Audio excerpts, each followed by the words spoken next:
The top 10 best rappers of all time. Every generation thinks they got the GOAT conversation on lock, and every generation is wrong about at least half of it. This is one of them debates that never dies in hip-hop, cause everybody got a different scale they measuring on.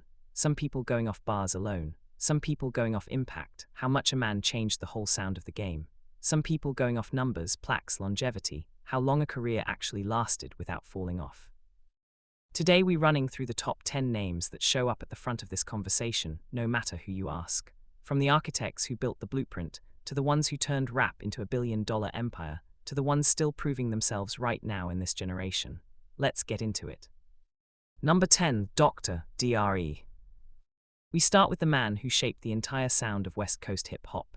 Dr. Dre came up out of NWA and went on to build one of the most influential discographies in rap history, both as a rapper and as a producer.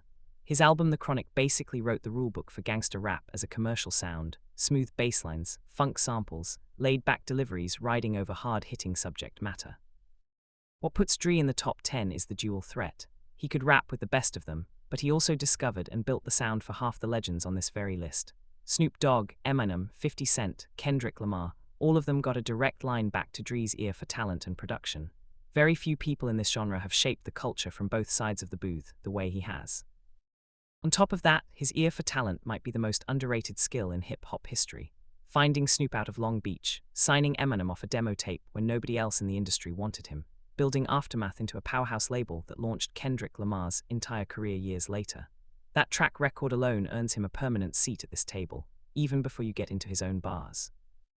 Number 9, Rakim. Now we go back to the man a lot of older heads call the architect. Rakim is often referred to as the God MC, and that title is not for show. Before Rakim came along, rap flows were simple and what people call flat-footed, basically straightforward and rigid. Rakim introduced complex internal rhyme schemes and a smooth, jazz-influenced delivery that completely changed how every rapper after him approached the microphone. His 1987 debut, Paid in Full, is still treated as the blueprint for lyricists today, and he's still putting out sharp, technically polished work decades into his career. Without Rakim, the entire technical side of rap as we know it probably looks completely different. He's the reason complex rhyme schemes even exist as a standard in this genre.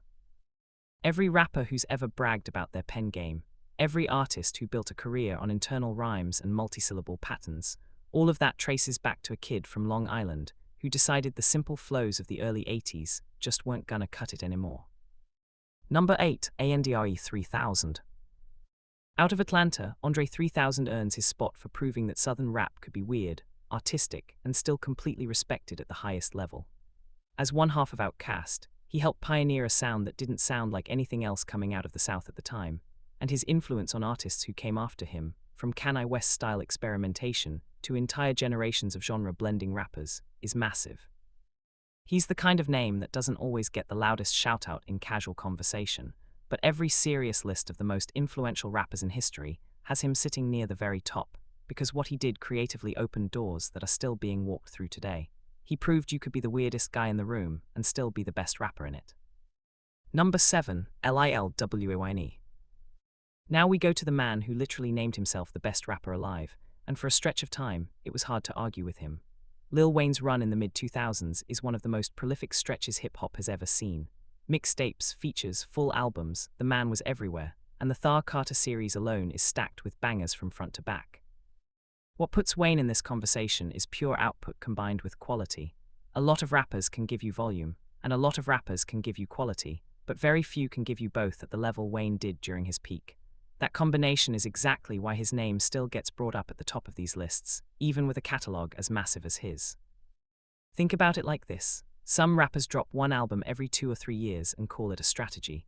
Wayne was dropping mixtapes back to back to back, features on half the songs on the radio, and full albums in between, and somehow the quality almost never dipped during that stretch. That kind of work rate combined with that kind of skill level might never be matched again.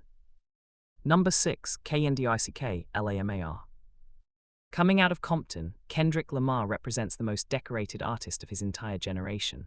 He's won a Pulitzer Prize for his album Damn, becoming the first non-jazz, non-classical work to ever receive that honor, and he stacked up 17 Grammys on top of that. He also took home an Emmy for his Super Bowl halftime performance, which tells you his reach goes way past just the music industry at this point. What separates Kendrick is the way he keeps pushing the art form forward instead of repeating himself. Every album sounds like a different evolution, a different version of him, while still keeping the lyrical density and storytelling that got him in this conversation in the first place. Most of the culture agrees right now that he's the best rapper of his specific generation, and it is hard to find a serious argument against that. Number 5, Eminem. Say what you want, but you cannot leave Eminem off this list and have anybody take you serious. Technical skill-wise, a lot of people consider him, and maybe one or two others, the most technically gifted rapper to ever exist. His rhyme schemes, his speed, his ability to flip a single word into 5 different meanings inside one verse, that is a skill set almost nobody else in the genre has matched. He's still active in these rankings today, still gets brought up whenever the conversation of pure technical rap skill comes up, and his catalogue from the Slim Shady era all the way through his more recent work shows a level of consistency that very few rappers manage across that many years. When it comes to pure speed and wordplay, he's in a lane by himself. Number 4, Nas. If you want the king of pure lyricism out of New York, you go to Nas. He dropped Illmatic at 20 years old, and it is still considered by a large chunk of the culture to be the greatest hip-hop album ever recorded, period. 2 years later, he followed it with It Was Written. And that 1-2 punch right out the gate is one of the best opening stretches any rapper has ever had. What separates Nas from a lot of names on this list is the way he kept his pen sharp deep into his career, linking up with producer Hit Boy on his King's Disease and Magic album runs, and proving he could still go bar for bar with rappers half his age. Longevity at that level of skill is rare, and Nas is one of the few who's actually got it. 30 years in and his pen still cuts just as deep. Number 3, Jay-Z. Now we get to the man a lot of these big editorial lists actually crown as the greatest of all time. Jay-Z is the first rapper to ever get inducted into the Songwriters Hall of Fame, and the argument for him is simple. It ain't about who had the hottest peak for 2 years. It's about who did it the longest at the highest level across multiple decades, and built an entire business empire on top of it. Other rappers might have a stretch where they were hotter than Jay for a year or two, but nobody put together the entire package the way he did, from the music to the moves off the music, turning rap success into billionaire status while staying respected on the mic the whole way through. Longevity, business, bars, all 3 at once. That's why he sits this high. Number 2, Tupac Shakur. Right near the very top, you gotta put Tupac. He could go from screaming about the struggle on one track to whispering something tender about his mama on the next, and both versions felt completely real. That kind of emotional range is rare in any genre, let alone one built on tough exteriors. Pac sold over 75 million records worldwide, got inducted into the Rock and Roll Hall of Fame, and even got his own star on the Hollywood Walk of Fame years after he passed. His catalogue covers the aggression of albums like All Eyes on Me all the way to the vulnerable poetry of a song like Dear Mama, and that range is exactly why people still argue he might be the most influential rapper to ever pick up a mic, even decades after his death. Number 1, the Notorious B.I.G. And at the very top, you cannot have this conversation without landing in Brooklyn. Biggie only put out one album while he was alive, Ready to Die, before he got killed in March of 1997, and that one album alone is enough to put him at the top of most serious lists.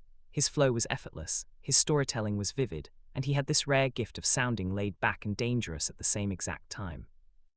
What makes Biggie different from a lot of legends is he ain't need volume. He needed one classic album and a stack of legendary guest verses to lock in a spot at the very top of basically every major ranking that's ever been put together. Smooth delivery, sharp pen, and a presence that still gets felt in the culture almost 30 years after he passed. No flaws, no weak stretch in the catalogue, just pure mastery from the first verse to the last. That's the thing about Biggie that separates him from everybody else on this list. He didn't get 30 years to build a legacy. He got a few short years and one finished album before his life got cut short, and he still managed to become the name most editorial boards point to when they crown a single greatest rapper of all time. That's not luck. That's a level of natural talent that very few human beings have ever possessed with a microphone in their hand.